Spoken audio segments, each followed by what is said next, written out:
One is the quintessential piece of the age of sword and sorcery. The other really doesn't seem to know what a barbarian is. Conan the Barbarian. They Remade It.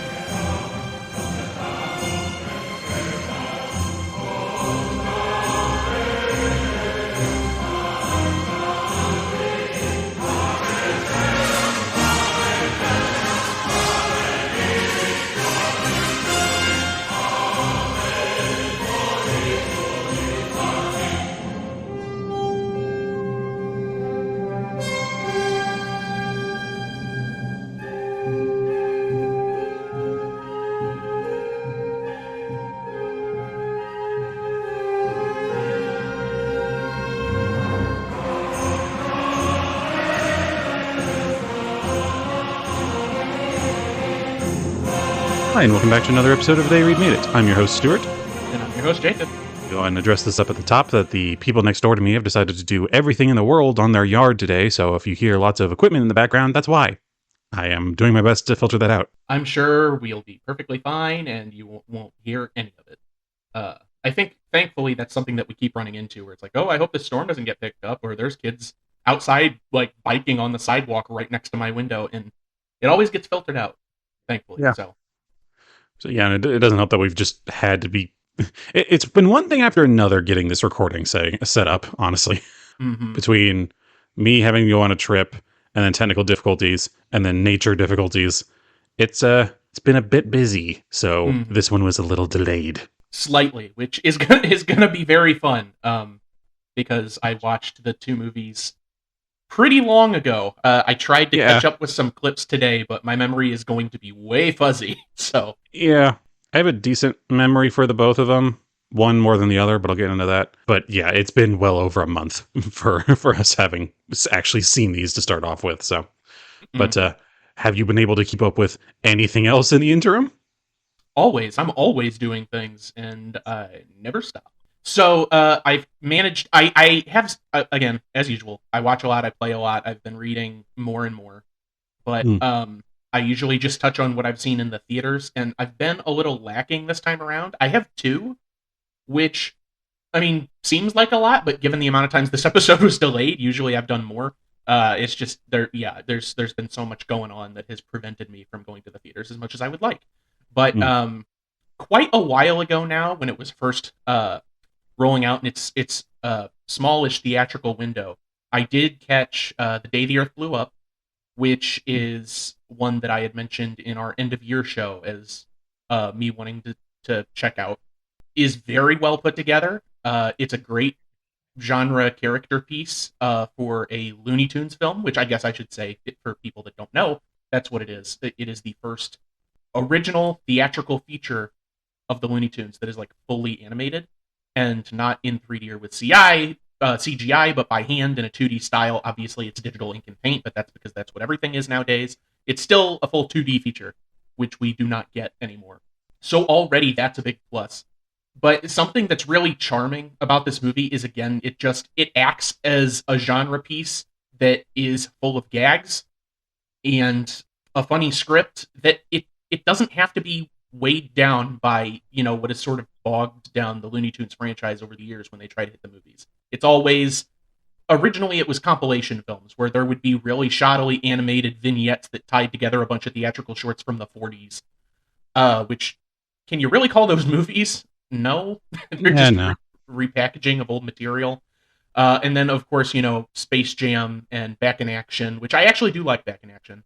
And Space Jam: A New Legacy, where it's like, okay, well, these characters can't sell anything on their own. They have to be tied to a hybrid premise with a star. A celebrity sort of leading the way, to the point that the new Space Jam calls the Looney Tunes losers. If you remember that, it's like they're the bottom of the barrel for the WB franchises. Yeah, we never really... I feel like that should have been a pretty big warning sign pretty early on of like, man, this is really what they're thinking of them at this point. Yeah, they don't care. But the other thing that I appreciate with this movie is how it's able to stay its hand, sort of the worst influences of producers. It's not a big nostalgia fuck fest where there's a bunch of like obscure characters and references to old cartoons and characters out the wazoo. And it's also not anchored down by a ton of the Looney Tunes library either. The fact that Bugs Bunny is not in this movie is a fucking miracle because they tend to use him as a crutch. Mhm. And I don't hate Bugs Bunny by any means, but they do lean on him a little too much. It just Daffy Duck, Porky Pig, and Petunia Pig in a sci-fi movie for 90 minutes, and that's it. And it's a lot of fun. I shout outs to Ketchup Entertainment that saved this movie from the tax fire. Yeah, They jeez. were sort of an underproven studio, but they bought up the rights to this feature for distribution and saved it, and it's done decently well. Hallelujah. Yep, so much so that Coyote versus Acme that was locked down. Ketchup ended up buying the rights to that for 50 million a couple weeks ago, as of this recording. So they're planning on distributing that finally in 2026. Warner Brothers has kind of just been all over the map, huh? It ever since the Discovery merger, David Zaslav, who is the head of that company now, is focused on developing live action original series, and primarily reality shows. And he's said as much that that's his mission statement. They're constantly removing things from the service, so much so that HBO Max, now known as Max, no longer has any original Looney Tunes shorts on it at all. They finally Uh, scrubbed the last of them just a couple of weeks ago, and now they are literally not there anymore. And I'm just like, what is even? It can't even really be a rights thing because most of these people died, or when they were making them, we didn't have fleshed out residual packages, so the money went to the studio anyways. How much is it costing you to host the original Looney Tunes theatrical shorts? Don't care. Get them off. Get rid of them.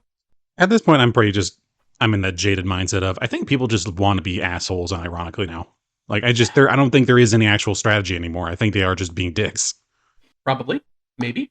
But yeah, that a slight glimmer of hope in an otherwise weary world. And given that we have postponed this episode so many times, I did catch another thing at the theater Friday night.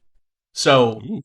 yeah, I've been meaning to see the likes of um, Mickey 17 and Black Bag and kind of Novocaine, even though the trailer doesn't really gel with me. Jack Quaid is fun enough, so I was going to see that too. There's a ton of things on my radar that I want to see at the theaters.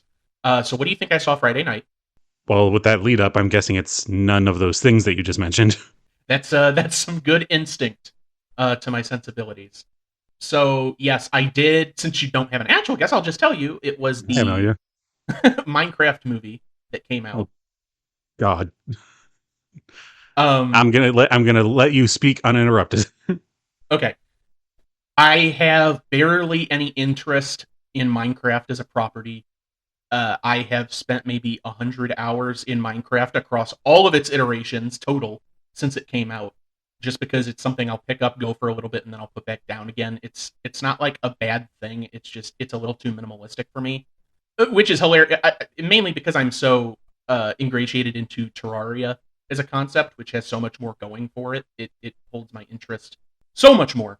The reason I saw it is just because it was out. It was easy going at the time with a short sort of runtime on it, and I have sort of made it a hobby to check out every video game adaptation, not out of like some sort of principle or goal or anything, just as sort of general awareness. And I mean, there is a sort of crashing train element to it as well. So what can you do? I went, I saw the Minecraft movie. It was about as I expected. It's not even outright terrible. The green screen and the CGI aren't that bad. The trailers kind of show off the worst aspects of it.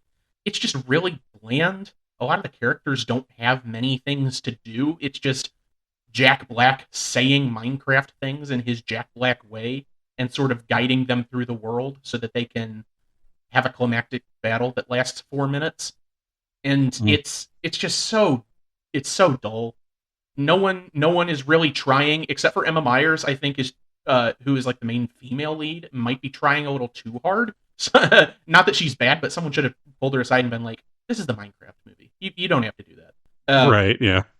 Because Jason Momoa and Jack Black are having a competition to see who can get on my last nerve the fastest. I think by the end of it, Jack Black did win, but that's just kind of him anymore. That his shtick has not done it for me in quite a while, and he has not evolved past that unless he has done like I don't know, like a Bernie, which is over a decade ago at this point. Something that's less comedic. I think there are some chops there. Um, but yeah, it's just there's nothing here of meat at all. There's actually they give the characters so little to do. They have absolutely no interest in their female characters to the point that there is a section of the story where they both get separated. It's like, okay, well, now the women are on a side adventure and the men are on a side adventure, and you just do not see the women for a long portion of the movie. It's like, Hmm. okay, that's a little strange. Like, probably the thinking internally is Minecraft is more a boys' property than it is a general kids' property. But still, I don't know. It's 2025. It felt a little I mean, odd to be doing that. yeah, I'm gonna, Uh, and I'll just say that for whoever on their team may or may not have said that horse shit. Like, like what are y'all talking? I think I've seen more women enjoying Minecraft than guys in the last few years. Yeah, and I'm not even It's saying that as that's just generally how those production meetings yeah, I go, getcha. especially because there is such a heavy toy line out right now, which I don't know if you've seen any of the new Minecraft toys that are specific to the movie, but they look terrible. I mean, Um, yeah, the fact that there's toys for Minecraft at all is still just kind of like I don't know. I'll get onto a fucking soapbox about this sort of stuff if I let myself. So I'll just say corporatization of this property has only made it worse. So yeah, and I still have that post that's like, "Mommy, I want the 50-year-old overweight Steve toy," because they're just making Jack Black toys with him in the blue shirt, like action figures, and they look like no action figure I have ever seen.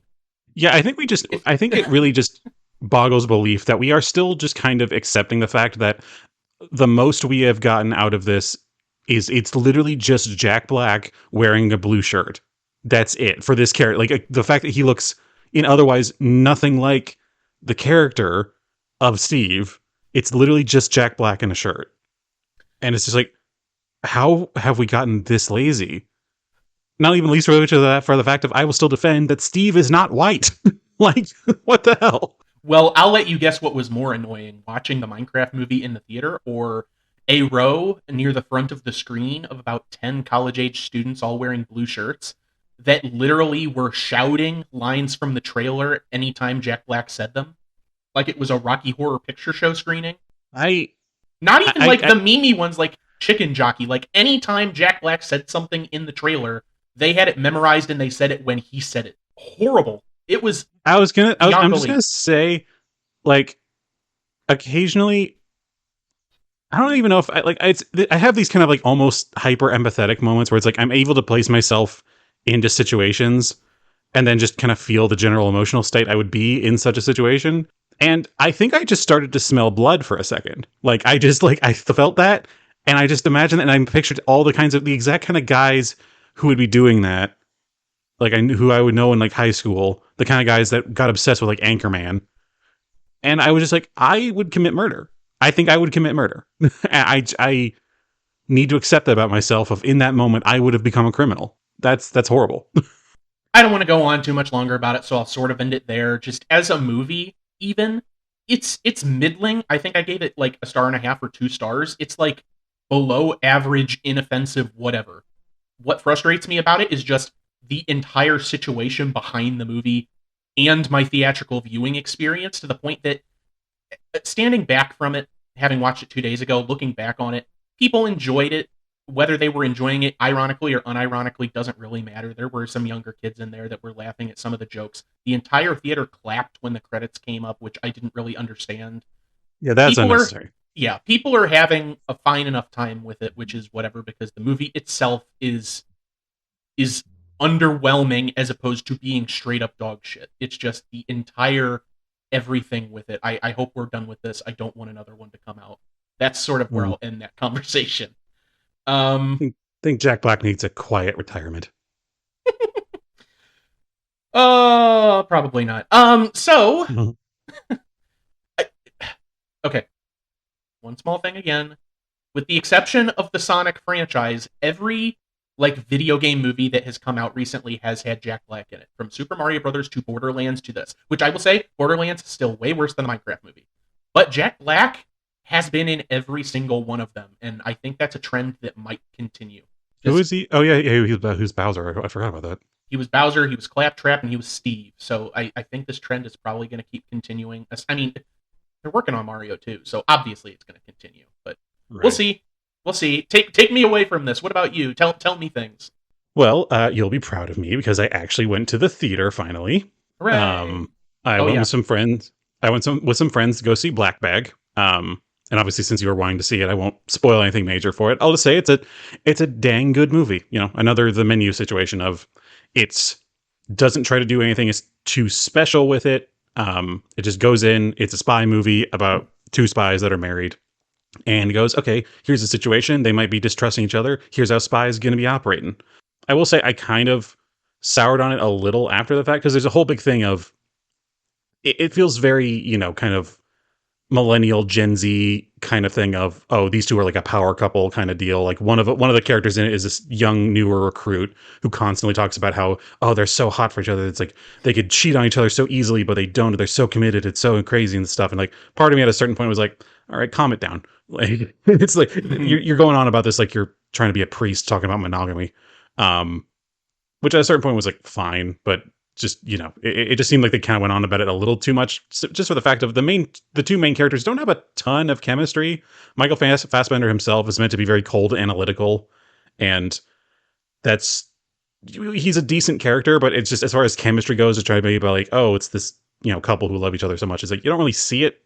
They just are very friendly with each other, which is like okay, whatever. It's I don't know if it's worth all the hubbub at this point, but that's neither here nor there. Um, but yeah, otherwise, I thought it was pretty dang good. Only like 90 minutes, you know, so it doesn't overstay its welcome or anything. Pretty Which tight is cast. really good. And I mean, Oh yeah, I when you mentioned that you had seen it earlier, I think you told me like a day or two ago that you had watched it. I figured, or no, you told me last week after we all watched whatever that movie was. I've since forgotten. But yeah, been a minute. yeah. Dead Man. Yeah, Dead Man, Yeah. the Jim Jarmusch movie. But I figured you Mm-hmm. would like this one, because Mm-hmm. I mean, it is a Soderbergh, and he's pretty consistent with his style. And I mean, you're at least a fan of the first Ocean's 11, which he did. Yes, big fan of that one. I know that. So I don't know. Like I said, he's pretty consistent. I figured you'd have a fun time with it. Oh yeah, yeah. I'm sure it won't win anything major for it. Like it feels like one of those, you know, like I said, it's one of those movies that just seems like, hey, we're just doing something pretty straightforward, and it doesn't have to be much more than that. Just make a damn good product, and let's move on. Um, and it was. I don't think it did anything special, and I'm sure that there are plenty of plot holes when you get right down to it, but nothing you could fly a plane through or anything. Um, so yeah, no, I thought it was just fine. Hmm. So recommend that one. Beyond that, haven't done a whole lot. I've been trying to do more personal pursuits, trying to do more drawing and kind of just doing like some light writing on the side. But the other major thing I did was a game. It's called Atom Fall, which Mm-hmm. hasn't gotten a whole lot of press. Like I'd seen it got announced a while back, but then there's been a slew of things released on Game Pass with Xbox that have kind of for some reason not received a whole lot of fanfare, despite them all being pretty dang solid pieces. Like from the Indiana Jones game, Avowed, and now this one. There's been a strange trend of that, of like games with clearly a fair bit of effort put into them, if not, you know, necessarily like, you know, Elden Ring levels of shit. Um, but still otherwise good pieces. Atomfall being the latest one, which I'm having mixed feelings on now, having just beaten it. Um, it's meant to be a very British game. You know, it takes place up in like in somewhere in the northern British countryside, and kind of centered around this like quarantined area. You know, meant to be very you know like pseudo post apocalyptic thing. It's like sort of meant to be like a sort of Chernobyl sort of tale of like this quarantined off area, but it's not as dangerous as Chernobyl was. Um, it's hard to really put a specific feel to it. I think it does a lot of things I find very interesting. It's for one, it doesn't have it doesn't have a standard stamina meter. It has a heart rate meter where any action you do is going to up your heart rate, and that just makes certain actions going to be more difficult. Like if your heart rate's high, you're not going to be able to sprint as hard, or your aim is going to be more wavering. It's going to be harder to do certain tasks and that sort of thing. And it's done so seamlessly that it almost feels like it's one of those things added in that makes me think, why don't more games do this? Why is this the first time I've seen this in a major capacity? And I think that's a sign of a very good mechanic of going, everything it does in this game is nothing huge, but it does it so well that it almost defies noticing. It's like good editing. It's like you're not supposed to notice the editing if it's good. Um, it does that. It does a thing where it gives you quests and everything, but it doesn't give you waypoints. You have to do it based off of the notes and investigative, leads that you're given. It gives you general waypoints on the map sometimes, but you still have to find it personally when you're on the map. And so again, it's all things of it's not holding your hand, but it's also not just throwing you out. It's not like Stalker, where it just kind of goes, screw you, figure it out for yourself. And so it's strange. Like, so much of it just feels like, okay, this feels obvious whenever you're doing it. And I think that's a really good sign. It's just that in the end, the story wasn't insanely good. I mean, it was fine. I enjoyed playing it and going through it and everything. It was a very good survival kind of mechanics. It's very meant to be run around, find loot, basic crafting equipment and ammo as much as you can.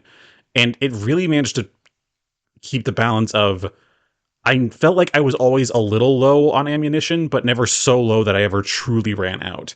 So it kept this pace up without it being frustrating.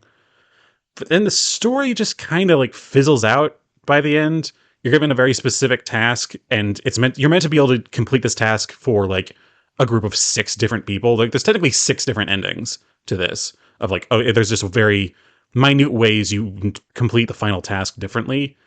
And really all of them just kind of end on just kind of a puff, which is really disappointing. The one in particular, which I'll mildly spoil here, what's considered to be like the default ending is, throughout the game, you get these mysterious phone calls from this benefactor of some variety who you never learn anything about. It's meant to be left mysterious, and they just tell you to complete this very specific task while basically trusting no one else. So it's meant to be as much middle of the road ending as possible. It's like, if you fuck everything up, you can still listen to this guy and complete the game. And the whole thing of it's kind of meant to be, okay, who is this person? Who are we? What's our relation to them? Why are we doing this? Why are we here? And it seems like this guy is the only way we'll answer any of those questions. And then they just don't. You wake up in a derelict bed. You receive a phone call from this guy who tells you to do this thing. You go and do the thing, and he tells you to go back to the room you woke up in. You get gassed, and you pass out, and that's it. It doesn't give you any explanation of who this guy is. I'm like, what the... I was genuinely stunned whenever it was, because I was building up to this point of like, okay, we're going to learn something mysterious. Maybe we're with the British government. Maybe we're with an outside government. Maybe we're just losing our mind, and this is just some like voice on a telephone that no one else can hear. And it implies all of those things, but it confirms none of them. And it just kind of leaves it and gives you the Fallout style like clip show, like slideshow at the very end, being like, oh, this is what your actions caused, but it doesn't really do much.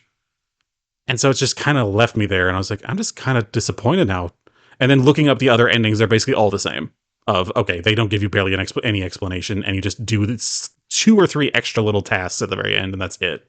I enjoyed it, but the ending was so disappointing that I don't want to play it again. Yeah, it's tight, and it doesn't become too frustrating at any point. I don't know. It's hard to really want to go back to it after it's all of these games that I've mentioned before. I think part of the problem of them is that every single one of them, I have no desire to play them ever again. They're almost too complete in and of themselves. It's like, I could go back and do Avowed, but I know there's only so much that I could do differently. The Indiana Jones one is probably the only one I'd consider doing it in, just because it's so much fun and so stylish. And then this one especially, I'm just like, I don't know what the hell else I would do. I did basically everything in the game on one playthrough. So yeah, so that was just kind of a weird experience in the end, but I didn't dislike it, at least. All right. Well, I mean, at least you had a decent time with it, but yeah. Yeah, decent time kill, at least. Yeah, beyond that, I couldn't really say much more. Well, you are going to have a lot to say here shortly, right? I decided to pick these movies because I was like, oh, I've never seen the original one of these, and it's so iconic. And I realized, oh, wait, sword and sorcery is really complicated.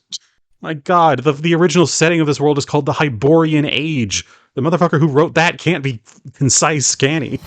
Well, we'll find out. Good Lord above, it's Conan the Barbarian.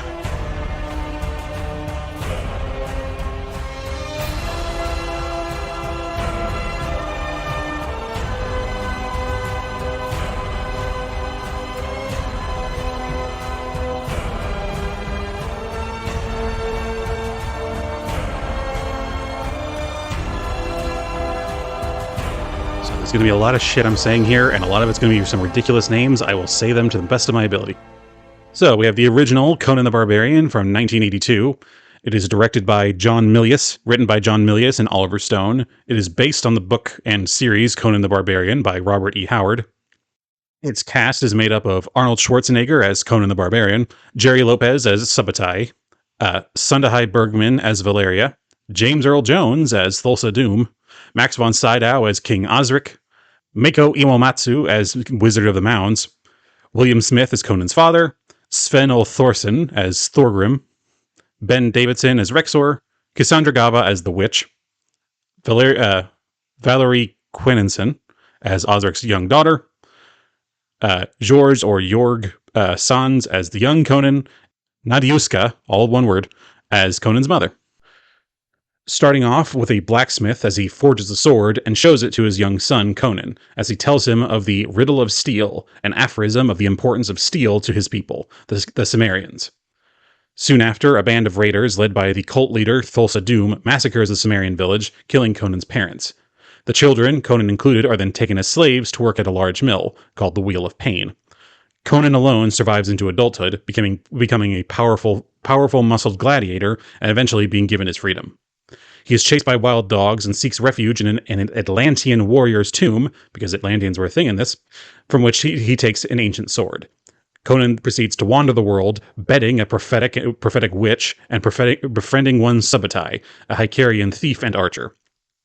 It should be stated for the context of this, just because I do also know the context of Conan the Barbarian, that this takes place in a mythical age after the supposed sinking of the island of Atlantis, but before the rise of the Greek Empire. And it's meant to be an age of sword and sorcery, as it were. So that's why the Atlanteans were a thing, and that's why he was able to find a sword belonging to them. Following the witch's advice, after sleeping with her and then her trying to bite his neck out, because that's a whole thing that goes down, Conan and Sabbatai go to the city of Zamora to seek out Doom. There, they meet Valeria, a female brigand. The three raid the Tower of Serpents, slaying a giant snake and looting the jewels and other valuables it guarded. It should be said that this tower belongs to the same cult as that Doom leads. After escaping with their loot, the thieves celebrate, and Conan has sex with Valeria. The city guards soon after capture the trio and bring them to King Osric, who offers them all a reward if they rescue his daughter, Princess Yasmina, who has become a cultist living underneath Doom. Sabbatai and Valeria demur, but Conan, who already has a desire of vengeance against Doom, sets off for the villain's temple. Disguised as a priest, Conan infiltrates the temple, but is very quickly discovered, captured, and tortured. Doom lectures him over the power of flesh over steel, which he demonstrates by hypnotically commanding a young woman cultist to leap to her death right in front of them. He then has Conan crucified on the Tree of Woe out in the middle of the desert. Sabbatai and Valeria rescue the near-dead Conan and bring him to Akiro, the Wizard of the Mounds, and also the film's narrator. He lives upon a burial site of warrior kings. This wizard summons spirits to heal Conan and warns that they will extract a heavy toll, which Valeria says she is willing to pay. The spirits try to abduct Conan, but he is restored back to health after Valeria and Sabbatai fend off all these spirits. Sabbatai and Valeria agree to help Conan complete King Osric's quest and infiltrate the temple. As the cult indulges in a cannibalistic orgy, because that's just a thing there, the thieves attack and flee with the princess, but Doom escapes and soon after shoots Valeria with a magical snake arrow and escapes Conan by transforming into a large serpent himself, which again is just a thing he can apparently do. Valeria dies in Conan's arms, acknowledging the toll that the wizard warned would be exacted in exchange for Conan's life. Conan cremates her at the mounds and prepares with Sabbatai and the wizard to battle Doom directly. Conan asks Crom, the Cimmerian god, to grant him his revenge. By using booby traps and exploiting the terrain around them, they manage to slay Doom's warriors. Just when Doom's lieutenant Rexor is about to overcome Conan... I'll take that sentence again. Just when Doom's lieutenant Rexor is about to overcome Conan, Valeria appears for a brief moment as a Valkyrie to save him from the mortal blow. Again, just a thing that can apparently happen. Doom shoots another snake arrow at the princess to deny the heroes a successful rescue, but Sabbatai manages to block the shot with his shield, and Doom retreats to the temple. Conan proceeds to kill Rexor and recover his father's sword, now broken by his Atlantean sword. With the aid of the princess, now freed from Doom's sway, Conan sneaks back into the temple and confronts Doom in front of his cultists. Doom attempts to entrance him, calling him his own son and himself his father based on how much influence he's had over him in his life, but the barbarian resists and uses his father's broken sword to behead him. With Doom's spell now broken, the disillusioned cultists disperse. Conan burns down the temple and leaves to return the princess to her father. Almost non-climactic ending with being like that, but, Good snake cult beheading was good enough. So, jumping far ahead to the 2011 Conan the Barbarian, it is directed by Marcus Nispel. It is written by Thomas Dean Donnelly, Joshua Oppenheimer, wild, and Sean Hood. Once again, also based on the Conan the Barbarian series by Robert E. Howard. Its cast is made up of Jason Momoa as Conan and Leo Howard as a young Conan, Rachel Nichols as Tamara, Stephen Lang as Kalar Zim, Rose McGowan as Marik, and Ivana Staneva as a young Marik, Saeed Tagmoi, I apologize for that, as Elishan, Bob Sapp as Ukafa, Ron Perlman as Corin, the father of Conan, Stephen O'Donnell as Lucius, and Nonso and Nosy as Artis, Conan's best friend. Going into the plot, born on the battlefield, quite literally we see a sword nearly plunge into him as it plunges into his mother's stomach. Conan is the son of Corin, a barbarian chieftain and blacksmith. As a child, he proves himself a skilled but violent warrior to his father. One day, Conan's village is attacked by Kalar Zim, a warlord who wishes to reunite the Mask of Acheron to revive Acheron, to revive his dead wife, Maliva, an evil sorceress, and conquer all of Hyboria, the realm in which they live. The mask, crafted by sorcerers and used to subjugate the world, was broken into pieces and scattered among the barbarian tribes to prevent unification. Why they didn't just destroy it completely, I don't know. After locating Corin's tribe's piece and slaughtering the entire village, Zim leaves Conan as the only survivor. Years later, Conan, now an adult, is a pirate, not a barbarian, and hunts Zim, seeking revenge for his father's death. In the city of Mizantia, he meets Elishan, a thief being chased by Lucius, one of Zim's soldiers that Conan recognizes from his village's slaughter. He allows himself to be captured alongside Elishan to confront Lucius. Torturing him, Conan learns that Zim seeks the female pureblood descendant of the sorcerers of Acheron to unleash the mask's power. It's a whole thing. Conan frees Lucius's prisoners, who then proceed to kill Lucius. Zim and his daughter, the sorceress Marik, attack a monastery, meanwhile, to find this pureblood descendant of the necromancers of Acheron. Fasir, a monk, tells his student, Tamara, to flee, knowing that she is whom Zim truly seeks. Conan rescues Tamara and captures Zim's right-hand man, Remo. After learning Tamara's identity, Conan catapults Remo into Zim's camp, killing him and sending Zim a message at the same time. Zim and Marik confront Conan, and Zim finally recognizes him as the boy he left alive back at the village. Amidst their battle, Marik poisons Conan with a boomerang sword, and he is rescued by Tamara. They jump into the sea and return to Conan's ship, where he recovers. The boat is then soon after attacked by Zim's men, but Conan and his gang defeat them. Anyway, moving on. Conan departs for Zim's kingdom. His friend Artis sends Tamara after him, and the two spend the night together. Presumably sex. The next day, as she is returning to the boat, Tamara is captured very quickly by Zim's men. So much for that. Conan asks Elishan for help breaking into Zim's castle. Zim uses Tamara's blood, meanwhile, to mend the mask, planning to use her body as a vessel for his wife's soul. After confronting a tentacled monster that guards Zim's dungeon, Conan frees Tamara and battles Zim, eventually reclaiming the sword that Marik had stolen from his father. He also cuts off Marik's hand, and she is then quickly fatally impaled. Conan and Tamara become trapped on a bridge, and Zim uses the mask's power to call forth his wife. His spirit begins to possess Tamara's body. However, Conan destroys the bridge underneath Zim, causing him to fall to the lava below, presumably to his death, and he and Tamara soon after escape. Conan returns Tamara to her birthplace, then travels to the ruins of his old village. He recalls the memory of his father, content that he has avenged his death and recovered his father's sword, thereby restoring his honor. Again, not really a barbarian, but, we'll get into that. Well, he had fun, I think, and that's all that matters. Which goes to show that this last one was written by 3 different people. Friendship were the barbarians that we made along the way. Or something to that effect. Sorry. Excuse me. You okay? Water went down the wrong way. Oh, I'm sorry to hear that. No, it's you okay. were drinking. Sorry. You were drinking much too fast, it seems, to recover from your synopsis. Well, apparently. Jesus, ow. Recover some more. I'll do some full circle here for us. Please do.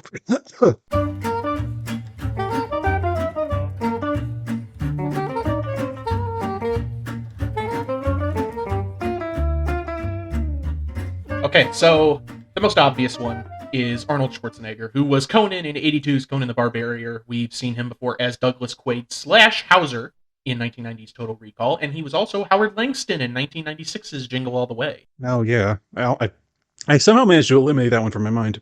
We've got a lot of Schwarzenegger under our belts. We still have to do Kindergarten Cop. Oh boy. Cassandra Gava was the witch in 1982's Conan the Barbarian. She was also the barmaid in 1996's Last Man Standing. Well, la di da. That was God. That movie was weird.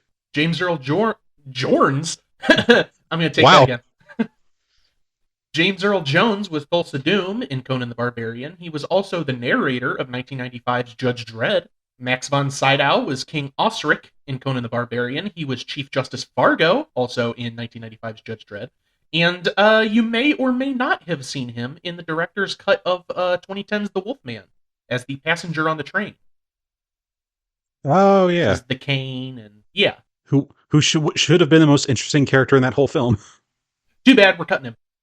For time, of course. Finally, for 82's Conan, we have William Smith, who was Conan's father. He was also Strelnikov in 1984's Red Dawn. Good lord. What a name. Only 3 for 2011. Bob Sapp is, of course, Switowski in The Longest Yard. He was also Kaffa in today's episode, Conan the Barbarian 2011. Ron Perlman was Sayer of the Law in 1996's Island of Dr. Moreau. He was Hellboy in Hellboy. He was Conan's father, Corin, in 2011's Conan the Barbarian. And he was Bruno in 2021's Nightmare Alley. And finally, for today, we have Morgan Freeman, who was a narrator in both this movie, Conan the Barbarian 2011, as well as the 2005 remake of War of the Worlds. Yeah, I kind of forgot about that. I meant to read that off, but I didn't see it listed in the normal spot. I was like, yeah, no, just Morgan Freeman's just there again, like in the War of the Worlds movie. Which I can sort of kick it off with that because I know we have tons of thoughts. But since we're talking about that's it for Full Circle, by the way, audience. But just since we're already discussing Morgan Freeman, really bad choice for a narrator for Conan the Barbarian. He has a good voice, and I understand the predilection to navigate towards him as a narrator ever since Shawshank. But that doesn't mean that he fits every movie. It is so tonally off that he is narrating this movie. It does not fit at all, which is just the summation of 2011's problems of tonal whiplash. Oh yeah, for sure. That's definitely what I was getting to as well. It's like, yeah, no, he's a very smooth guy. Like he's meant to be more of a mysterious thing or like a subtle thing. This, the original, for as much as the exaggerated English accent kind of thing, more or less hasn't aged well. It still had a gravitas to it of like, and this, my lord, was the first time he and I had met. It's like, yeah, okay, that's cool. Like there's some action in this, but maybe Morgan Freeman sweetly telling me about the ancient Hyborian age and the sinking of Atlantis. I was like, what the hell is happening? Maybe if 2011 revived the Snake Cult and just had Thulsa Doom again, Morgan Freeman could have played that role, and then I wouldn't be surprised. Made sense. I wouldn't be surprised if that was an original intention. Like, apparently this movie went through some shit. Oh, yeah, I was reading up on some of it. Like, the director was like, well, I mean, I do want to get this made, but my real focus is Beverly Hills Cop 4, which that movie came out last year. So, just goes to show you how the studios shift and change and, move things around. We never know what's happening until just a few months before, and even then. Yeah. But there's a lot to get into on this one. Yeah, this one was odd for me. I already said it at the top of the show, possibly before we even started recording to Stu, but I watched these a fair bit ago, and since we have reconfigured our schedule a couple of times due to unfortunate circumstances, I am very hazy, especially on 2011's. I could not tell you the plot at all. You just read it off. And I could not tell you what happens in that fucking movie, aside from the ending with the bridge collapsing and all that. It is such a muddled mess in my mind that... Yeah. And what doesn't help, which again, I've mentioned on the show before, but it's been a number of years at this point, I think when we did the Clash of the Titans episode, Sword and Sandals features are not really my forte. So it's a real struggle to keep my interest as is. It just doesn't do anything for me. Granted, Sword and Sandals movie versus fantasy movie, like a Lord of the Rings or something like that, those are not the same thing. Sword and Sandals is very focused on like an action sort of mindset. Yeah. You have a big strong man wearing hardly anything at all, running around chopping things heads off, is what I mean. And that is something that it really struggles to keep my focus. I had the benefit of having seen the original before, so it's not as drifting in my mind. But also, there's Mhm. just more going on of substance, which helps. Yeah. I will say something you wouldn't expect in the original Conan the Barbarian, because obviously it's been parodied and memed to death at this point, is, and this is also apparently true of the actual written character and the multiple characters, I should say. Um, there's a lot of actual like depth and character on display in the original. Um, you get to actually see like some multitudes across a couple characters. Not a ton, but it's more than you'd expect for something like this. Even Conan himself, he's noted as being extremely well read and being given a good upbringing outside of the slavery thing. It's like as a maintained barbarian and warrior, yeah, like he's a gladiator. They're gonna treat him really well. And so he ends up having a lot of character just from that alone. And it gives a good reasoning of, okay, this is why he's such a good fighter. This is why he's wandering, and this is all these different things. And it actually gives a reason to hang on to this character. Jason Momoa's character didn't get shit. Like, he had like the overly brutal upbringing thing. Like, I can't reiterate how much it was ridiculous. They had a whole thing of like, the On fact the that his battlefield. mother on the battlefield, his mother was pregnant and fighting, which on its own is badass. But the fact that we see a sword plunge into her womb and nearly kill him, and so he has to be given a violent C-section that way. Um, and then it just kind of jumps forward, and apparently he's just this wicked good fighting kid, and it just kind of doesn't really do anything with all of that until it just kind of leaves him alone, and we just don't see him again for like several years after the fact. And like even just the conversations he has with his father, which I should say in the original we have maybe 10 minutes of him as a kid and seeing him with his dad, where he very briefly him talks to him about the riddle of steel and like the idea of that you can only trust hard steel versus the minds of man. And that eventually comes back in the end, as a very kind of climactic moment. But then they sort of just kind of talk around the riddle of steel in the remake, where it's just like, okay, it doesn't even really say anything about it. It doesn't even talk about like, oh, you can always trust your weapon and that sort of thing. Um, but it just doesn't really go anywhere. And then it just drags it out of this whole thing of like, oh, we have to find this magic mask shard, and we watch him die, and he has this whole torture thing set up for him, and it's just drags on for like, I'm pretty sure a full 30 minutes, or at least 20, before the rest of the plot actually kicks in.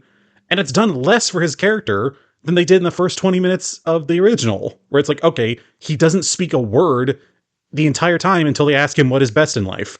And it's like, okay, yeah, that's cool. We know everything about this character, and barely anyone said a word other than his dad at the very beginning. It's like, how do you fuck that up? How is it so bland? How do we know? And then we first see Jason Momoa's Conan riding in as like a devil may care like liberator type. I'm like, this is this is not a pirate. Sorry, this is not a barbarian. This is just some guy. Like, what is happening? What are we doing here? Well, the thing is too, if we want to drag the antagonists of the features into this as well, is Yes. Conan's Conan's motivation should be clear. He wants, I mean, essentially he's doing quests and whatever. He's doing side quests, but his main goal is to get revenge for the death of his parents, father, mother, both, what have you. And that's pretty clear in the first one. Like the fact that King Osric's daughter has been kidnapped is just, again, it's like a side quest that just so happens to tie into the main story. And he's like, "Oh, I'm already going that way, so that helps." And it's the movie's way of like getting a younger woman into the feature to interact with Conan. Whatever. It's that type Yeah. of movie. But it at least makes sense. And Thulsa Doom as a character, he's just an evil cult leader whose motivations are to run a cult and to continue to gain power, and he has all these sycophants for him, and that's enough. It's very Yeah. straightforward. Um, His 20 of motivations are purely his own. Like he has his own agenda going on to the point of he doesn't even remember Conan. He brings up the fact of, oh, that must have happened when I was younger, when I was killing a lot of people. Oh well. Anyway, it's like, Yeah, yeah, that tells me it's his own character, and he would exist completely outside of Conan. which he Meanwhile, I'll did let you in the continue. which he did in the stories, I should say, because Thulsa Doom, which is rare for both of these movies apparently, is actually a character from the stories, but Hmm. not originally the Conan stories. He was an antagonist of some other guy named Kull or Krull, something like that in another set of stories, and then eventually he became a Conan antagonist. So he can exist on his own. He's Hmm. interesting enough. Meanwhile, yes, in 2011, a character which I'm not familiar with the comics or the stories at all. This is all just through research. As far as I can tell, is purely an invention of the movie. This Zim guy, he, I mean, he killed Conan's parents, but also he, Well, this is just his dad. His mom dies on a completely separate battle way earlier. well, yeah, I guess you can't Like, that's the whole thing. Is like take her revenge on mom a just, random guy. yeah, his mom just kind of gets killed, and then it's never brought up again. But Zim also has his own motivation that I kept forgetting about because it should barely matter. But he is trying to resurrect his deceased wife and needs Who a was body herself an for evil it. sorceress. Which is just, it's so convoluted, and that's another way to bring in a female love interest. Or, well, I use love extremely slightly. Again, it's that type of movie. It's just a young woman that Conan can interact with and save.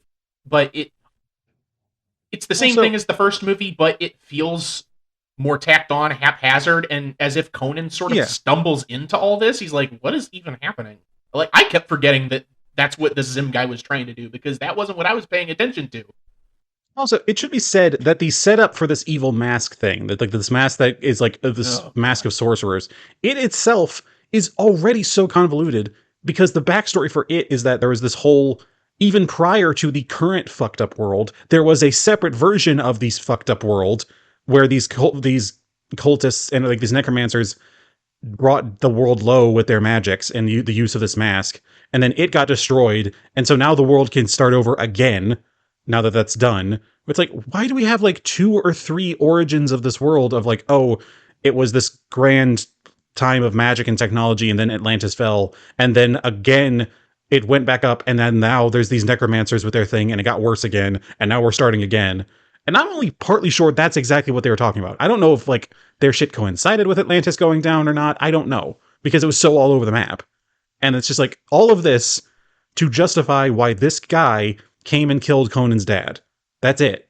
That's the only reason. Like, and then it has to tie in all together. It's like, why can't this just be a dude on just a dick of a guy doing shit that's just its own interesting thing? Why does it have to be this grandiose, implicative thing of the whole world nonsense?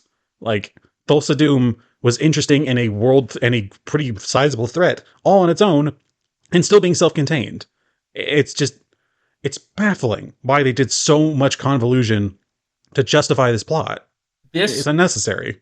this essentially, because again, it's the same exact, it should, because of the way they structured it, it should be the same exact story as the 82 film, but Hmm. they twist the motives of the antagonist so that which changes the motives and the way that the female character is brought in. They add all this extra lore. At its core, it should be a revenge movie, like a high Hmm. fantasy revenge film. It's so needlessly complicated that again, I could barely tell you what happened in that movie. I could only give you the major beats. And Yeah. that's because my brain was trying to hold on. This would have been better suited for a companion novel that came out at the same time as the movie. Yeah. Fully. And the only thing it really has extra going for it that the original didn't, and even this is not necessarily a good thing, is that it just decided to dial up the violence for some Mm-hmm. reason, but only sometimes. Like sometimes it was like grotesquely violent where we see a dude's nose get chopped off and we see the hole in his face because of it. I hated that, Or by the way. it was awful. Awful. It Like it looked just bad kept too. coming back. It looked bad. Like, or the moments where like they'll be doing attacks on each other and just the blood splatter is just so ridiculously overdone. But then we'll have like a moment where he catapults a guy over into this other person's house and he lands and he's basically unscathed. He's dead, but he looks completely fine. It's like, what? Okay. Or, the final villain, for God's sake, where we expect like, okay, some sort of thrilling final battle. But then they just do the villain dies by falling and we just see him fall away thing. Yeah, he It's gets a like, Disney movie death. he gets a Disney movie death. After everything, he gets a Disney movie death. Like, I'm not necessarily saying we have to see his guts fly everywhere, but for God's sake, like, Again, really? We the movie we saw is his not daughter get consistent. impaled. It's not consistent at all. And also, God, that final battle was so annoying as well because they kept having those moments where like they have the moment where like, the main character manages to get away and the villain like cries after them saying something like I'll get you, some sort of whatever. They do that like 4 times. He ducks away and we go to different scenes in the same battle like 4 times. Like, what do we do? Like, just stay in one spot. Why does everything keep changing? What is happening? We went from the top of this like ritual ceremony on top of which is above this giant pit to random catacombs and then on top of this rickety bridge. I don't know how any of these locations connect to each other. I don't know how we keep getting here. It was so confusing. Well, All the actually, while, it's in this fortress underneath like a rock outcropping that looks like a screaming skull, which I'm like, come the fuck on. well, that's actually a really good point if we want to talk about like the environment or the set dressing, because in a Yes, way, please. something that we haven't just I don't think we've really touched on since our Winnie the Pooh episode forever ago.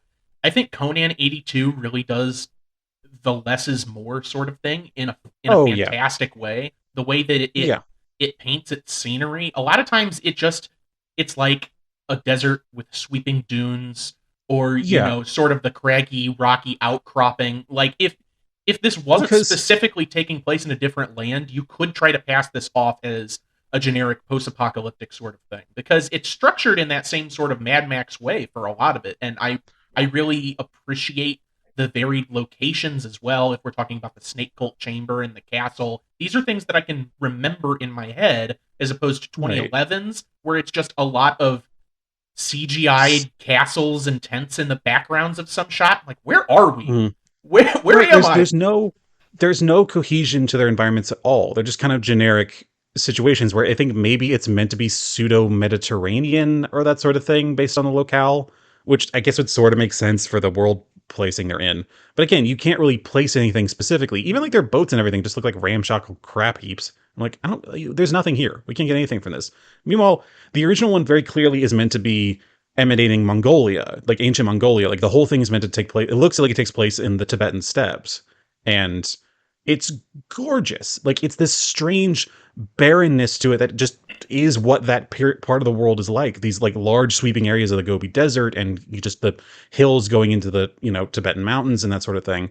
Like, and then it also gets reflected in the costuming and the set dressing of, okay, yeah, it's these, they don't necessarily have a lot of fabrics and everything because there's not a lot of plant life. So it's going to be a lot of furs, a lot of leathers, a lot of horns and stuff decorating things. And that makes sense because of where we're at. We see that the resources are thin, and it all is able to tie together very naturally because it's just emanating a real part of the world and a real part of history. And so it all works. Like, okay, yeah, this is why all these buildings are made out of stone or like, adobe material. It's because there's no freaking trees. It's like, yeah, we get it. Meanwhile, everything in the remake, it just feels like it's all over the place. We have these like monstrously sized monasteries off in the mountains and things. We have random shanty towns that we go to on a couple occasions. We have this like pit prison. We have this, ancient temple thing where the final fight takes place. And it's just, none of it makes any sense. Like it doesn't, I know the whole thing is that it's meant to be like there's magic and stuff in this world, but that doesn't mean it has to look unrealistic. None of this stuff seems doable considering the world that they're in.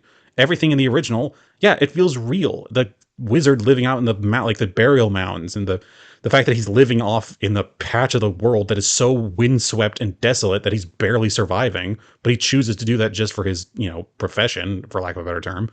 And just it allows your mind to work so many different ways of, okay, why are they doing this? Why are they here? Why would they put up with all these things? Because they don't have a lot of options. It's like, And yeah, it's interesting. In this other one, everything's just everything all the time, to the point of, why does anyone do jack shit in this world? Like, this is like, it feels like this world might be a paradise in a lot of ways. and It's can, just, can I uh, just say, just since you briefly touched on the wizard, hmm, Mako is just great in incredible. everything he does. To the point that I think, had he not died from cancer in like 2006, I guarantee that they probably would have reached out to him to be the narrator in the 2011, because I think that's a Oh, natural choice. mhm. I don't think they would bring him back as the wizard. I think that they were probably firmly set on this witch idea that feeds into the rest of the story. But I think instead of Morgan Freeman, they might have chosen him. To which I Yeah. say, if that was a thought process, they should have just gotten his son to do it. But anyways, Oh, yeah, I forgot about that. He has a son. that can do his voice very well. His son did Aku for all the newer Samurai Jack episodes that are Oh, now yeah, that's no right. longer new. Right. Oh my God. That's weird to think about. Yeah. Um, yeah, it's I don't know what I don't know what the thinking was with the creation of the remake. For the simple fact of it feels so convoluted and it still feels so generic at the same time. Where it's just like, okay, so Conan, by all rights, is not a barbarian. He's a bit more brutal than most, leader type, like most, main character types. But again, even that is all over the map. Like early on, we see him as like this grand liberator, and then we see him fighting this Lucius guy, the guy with no nose, and he proceeds to torture him and then force people to cut him open to get a key that he shoved down his throat. And like, what the hell is happening? This guy, and then like at the end, the final fight, he gets a little clever by knocking the bridge out underneath the main bad guy, but otherwise he doesn't really seem that smart the whole way through. Most other people kind of figure it out for him. And in the original, at least, he seems like he has a team, between Valeria and Subotai. Like it's very clear. Like he has his strengths, but he also has his weaknesses, and it's made up for his fucking team. Which I'm realizing now, whenever I was watching this, it really just did feel like, yeah, this feels like a very well run tabletop game. Like this is a good party who knows their strengths and weaknesses. They're enjoying their time together, and it's making a good story. Like it felt like there was balance going on where there still very was a clear leader and main character. It's like you can do that. Meanwhile, it just felt like it did so much to try and make Jason Momoa's character the leading man. It just didn't work. It was so boring. I mean, I can't even pretend to begin to understand, or begin to pretend to understand is the correct way of saying that, what the genesis of this sort of production might have been. Because the original Conan at least makes some semblance of sense because the comic was still going, but the comic ended in like the early 90s, I'm pretty sure. And I Mm. don't think that there was like a ton of Conan nostalgia. So unless this, I mean, you said it had production issues. I don't know how long the movie was in development hell, unless it was a carryover from another time, which could very well be the case if they were going to make it like a decade earlier. I Let me don't know see. what would have done. I don't know what would have caused this. Well, let me see. I'll just give a direct quote from Wikipedia. Okay. The film had spent several years in development at Warner Brothers before the rights were shifted to New Image/Millennium Films in 2007, with a clause wishing for immediate start on production. Lionsgate and Sony Pictures then entered negotiations for distribution, with the film seeing many directors, prominently Brett Ratner, before settling on Marcus Nispel in 2009, subsequently bringing together a cast and crew. Filming began in 2010, concluded in March of 2010, and concluded in June of the same year. Film was released in 2011. Okay. So So it its was rights, yeah, its rights were picked up in 2007, but apparently it had been going on for a while even before that. at WB, so it could have been a follow-on. It could have been like a Lega sequel. It could have even been just maybe there was some desire to continue off of that, because there was a Conan TV show, wasn't there, that was like live action in the same way that Xena and Hercules were, like those I'm honestly not really sure. low budget. Maybe I'm just thinking of Right. the Kevin Sorbo Hercules, but Maybe, that yeah. sort of thing. But yeah, if it was Apparently, in development for a long time, it had a lot of fingers in the pie, so they were probably going to make it regardless of how long it took. Um, apparently there had been talk in the late 1990s about a second sequel of after Conan the Destroyer, meant to be titled King Conan Crown of Iron, and it was meant to have like an older Conan. However, it was put on an indefinite end due to Schwarzenegger being elected to governor of California in 2003. So, okay. um, Well, I guess it would make but sense if yeah, he was older too, because Destroyer was what, 84? So it would have been like yeah, 20 years after the fact, and we would be talking about that movie instead. We'd probably be doing Destroyer too, just all three of them. right. Apparently, Warner's Brothers went on to, spend 7 years trying to get off the ground. Apparently, it was like it had been made passes across the Wachowskis, John Milius, and Robert Rodriguez. Ooh. Yeah, That Rodriguez one might have been interesting, maybe, but he was already doing it Spy says he. Kids shit, and I had no interest. Well, it said he was the closest to completing development, but he left the project so he could go work on Grindhouse. Okay. Yeah. So apparently, it had just been through a lot of stuff. Well, But you can kind of tell in a certain way of like it definitely seemed like it just couldn't find its footing. yeah, and I think that might be why it's such a weird mesh of ideas and it has so many tonal shifts. Really, if the only consistency in the movie is how washed out it is, which I Mhm. completely moan about on this show, but all of these sorts of movies from the early 2010s are just they either have a blue filter, a yellow filter, or they're so washed out that color might as well not even be an option. Mhm. And this movie's just ugly to look at. 2011 is ugly to look at. There are so many different varieties of environment, atmosphere, and color going on in 82 that it's like I'm actually watching an epic adventure. Whereas this is just standard action schlock that uses camera blurring and odd lighting to cover the fact that it looks terrible. So Yeah, golly. I and I'm genuinely disappointed. I was genuinely hoping for it to be like something, you know? And like I saw the original review, like the reviews for it, and I saw that they were decently low, but I saw that some were kind of middling, and so that told me like, okay, maybe there's something here. And sometimes we get those, they're like ones that are just so ridiculous they end up coming back around. But it God, it was just such a flop. It felt like watching this. It's just I just didn't care for it at all. Like I've talked about before. Like if I'm bored enough, I'll just skip 10 seconds at a time sometimes. And like I did that quite a bit, and there were just entire scenes I could have missed, and it didn't mean a dang thing. It mentions in there at one point that they get attacked on their boat, but then they repel them, and nothing else happens. It's like, what was the point of that? There was no plot development. They're just like, okay, now we're fighting now. If there was anything major, I couldn't tell you what it was. No other characters died. His random pirate buddy didn't get killed or hurt, really. It just kind of went on its way. Also, to that end, why did they keep just shunning off side characters from him? Like they had the Elishan character, the thief character, but he fucks off immediately from when they meet him in the prison until they need him again later, and then he's gone again. We don't see him at the ending. He's just kind of there when he's needed, and then he pisses off. Like Subotai at least stuck around the entire time he was there. He seemed like a friend and an ally. Meanwhile, this other dude's just like, oh, I'm here for the plot to continue right now. it's probably just one of the writers liked Delashan and another writer didn't, and another writer was like, well, I gotta like mend these ideas together somehow. Like too Yeah, many I cooks in the guess. kitchen is never a good idea, and when you mix in a development hell production like this, and moving rights holders and production companies, it's never going to be good. Yeah. Oh, God. Yeah, But yeah. Seeing three different writers on here, I was like, oh man, this isn't gonna go well. I honestly, I don't think I have much else to say on this. As if I had much to say to begin with. These movies aren't really my bag, but if I'm going to take just what is the more competent and even just generally the more enjoyable film, it's got to go to 82. I don't think it's any Oh yeah, by a contest. mile. By a mile. I mean, I honestly found it really enjoyable. You know, it's like I have a soft spot for sword and sorcery kind of stuff, of like that very specific style of, kind of like the kind of detrited world sort of thing. And, it's meant to be a bit more, not quite post-apocalyptic, but kind of like pre-developmental world kind of thing, where it still feels kind of like the magic itself is still mysterious, and there's a certain kind of element of strangeness to the world. And I don't know, it just it tickles an itch that you don't see very often. It kind of feels like the fantasy equivalent of something like Judge Dredd, in a way of like, the world is fucked, and the most we can hope for is that this particular quest is fulfilling. And you know what? Sometimes that's all you need. And I really like that. And man, they just did not care for that in their remake. They just were like, let's just make it. It's a fantasy film, right? Yeah, okay, it's a fantasy film. Moving on. Like Yeah.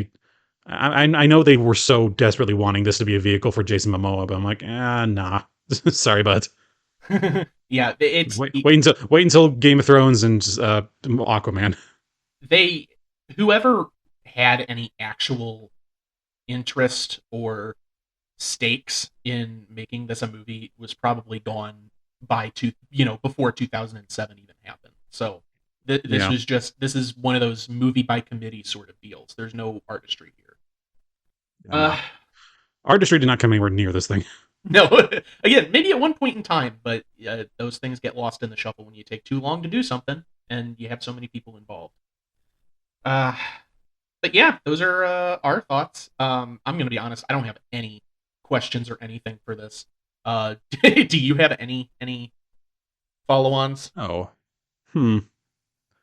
I guess if you could make a film in the general sword and sorcery slash sword and sandals environment, who would you want to star in it? Ooh, Like just kind of the general vibe of like, if you had the reins on this sort of thing, like, what would this sort of movie look like, I suppose? What would this story in general, I guess. nowadays? Oh well, you start asking for story, and it starts to get a little more Well, you don't have to do complicated. story, but Like even just vibes or that sort of thing. well, I mean, I if we were beholden to the fantasy feeling, I think that I would try to make something more Norse, perhaps, but Mm. more Norse with those sort of vibes. Something like the Northmen, but without Eggers, the Eggers Yeah. of it all. Which I like his stuff, and I like the Northmen just fine. But that's not really a sword and sorcery sort of movie. And I am not traditionally an action star or even a high fantasy star, but Dave Bautista, any Ooh. nowadays has that sort of build, and he's like actually good as an actor, which I can't say for many Yeah, no, anymore. he's actually really good, yeah. So I think that he's the type of person that could fit into this mold if you wanted him to. Um, Mhm. yeah, so it would sort of be like that. And if I was keeping tradition alive, I would make it a revenge story as well. Which, I mean, funny enough, that is what the Northman is also a revenge story. Um, Mhm. yeah, just yeah, something like that, but more Norse, I guess. What about you? Well, you had a very like well developed and actually really cool answer to it. And I was just gonna say I'd love to see Gilbert Gottfried as the main character in this. Bring him I was back like, from the dead and have him run around? assuming it could be whoever I wanted in this situation. Yeah, I'd love to be able to just see him completely unironically just taking the role of like someone like Conan and just enjoying himself more than anything. I would love to hear him do the to see your enemies driven before you line in his voice. I think that would be fantastic. Oh, so you're just remaking Conan, but with Gilbert Gottfried. I see. I mean, I guess I'm realizing that. But I suppose if I had to do something more like an actual standalone concept, I love the world that Howard did with the Hyborian Age and everything. Like the whole map of it's meant to be like this whole thing of like proto Europe and everything, and going into proto Asia. Like the Mediterranean isn't an ocean yet; it's still just a basin. Like the British Isles are all part of the solid landmass, and it's all a very cool idea.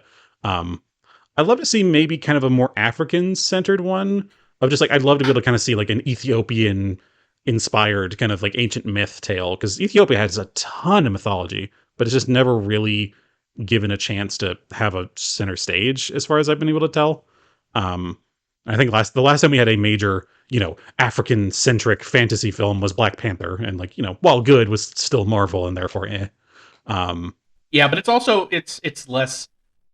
Yeah, it's also more comic booky, and there's like this super right. scientific world. It's not as steeped in like the mythology of that culture, which would be Hmm. interesting. I mean, I And can't say that there's entirely because I'm sure some of that's baked in, and I'm not part of that, so I can't recognize that. I'm putting that out there as right a exactly. disclaimer. But Yeah, for sure. Yeah, again, disclaimer: we are both white boys. But for what it's worth, for what little I have had the opportunity to learn about a lot of older African mythologies and that sort of thing, there's a very different relationship with things like magic and mystery in a lot of those things. There's a general, not necessarily acceptance, but kind of a strange integration with everything, where there's just kind of an understanding that yeah, there are unexplainable parts of our reality, and we deal with them constantly. And I wish we'd be able to see a bit more of that in kind of a larger, kind of grander setting like that. Because the African continent was brutal. Like there are, I mean, talking about just the warring tribes of the period. It's like yeah, it was a nonstop battle for many centuries in certain cases, and then Ethiopia itself was by many accounts the richest kingdom to ever exist. Like even by today's standards, like the amount of gold that they just had, it's insane. Um, it's like maybe that, or either maybe like a South American thing. I'd love to see like more Incan myths and that sort of thing come to the forefront, or a lot of like the Aztec stories that aren't apocalypto. I'm looking at you, Mel Gibson, you bastard. mm, God, that movie sucks. Um, it's good, but there's so many things that are bad about it that makes the whole thing tainted. Um, so yeah, I'd love to just be able to see like other culture centric stories about that, and I wouldn't even be able to tell you who to play in those because I don't know the culture very well, so I couldn't give you a genuine thing of oh yeah, this person would fit in there really well. Um, I see. but yeah, All right. it'd be cool to see.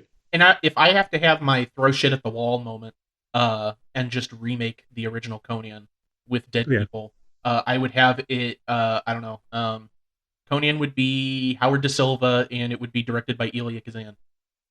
wonderful. No Yep. notes, All right. no notes whatsoever, my friend. I expected nothing less. Okay. Shall we do socials? Please. All right, so go ahead and follow us, subscribe wherever you listen to your podcasts. We're on all your favorite podcasting platforms, things like Apple Podcasts, Spreaker, Podbay, Stitcher, iHeartRadio, SoundCloud, YouTube, but we are hosted by Spotify for podcasters.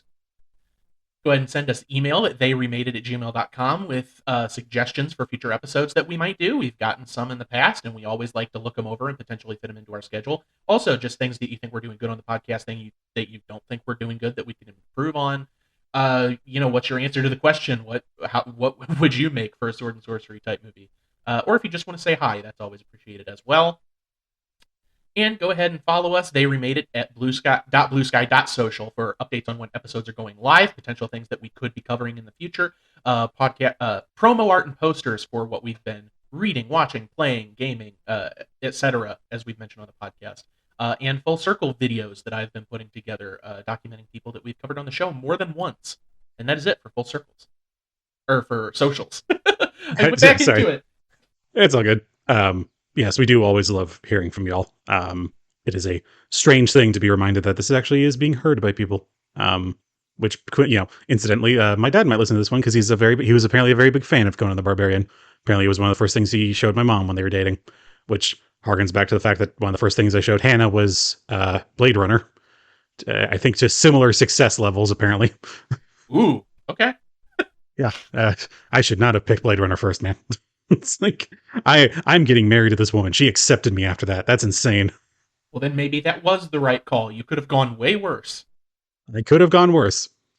I don't know how much worse, though. A date night, we're watching the Onania Club. Oh, Christ. Oh, no. God, just show her The Lobster like we watched, like for the movie night. Oh, that would be manageable. Just a little strange.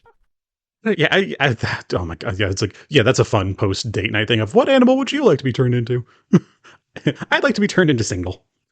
Isn't that the same? That's like a first date question, like, what's your spirit animal? Yeah, which animal would you be turned into in this dystopian environment? Oh, God. I'm gonna go hug my fiance. As always, I'm your host, Stuart. And I'm your host, Jacob. Many blessings and tidings to you, etc., etc. Praise Crom.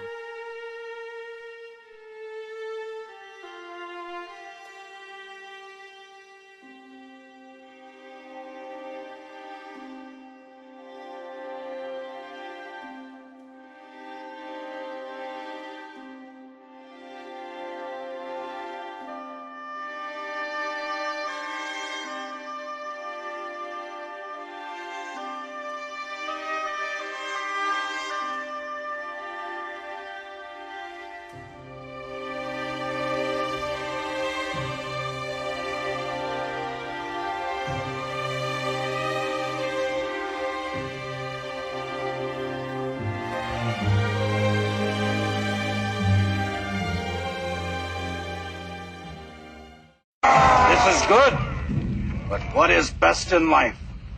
The open steppe, free thoughts, falcons at your wrist, and wind in your hair. Wrong! Conan, what is best in life? To crush your enemies, see them driven before you, and to hear the lamentation of your women. That is good.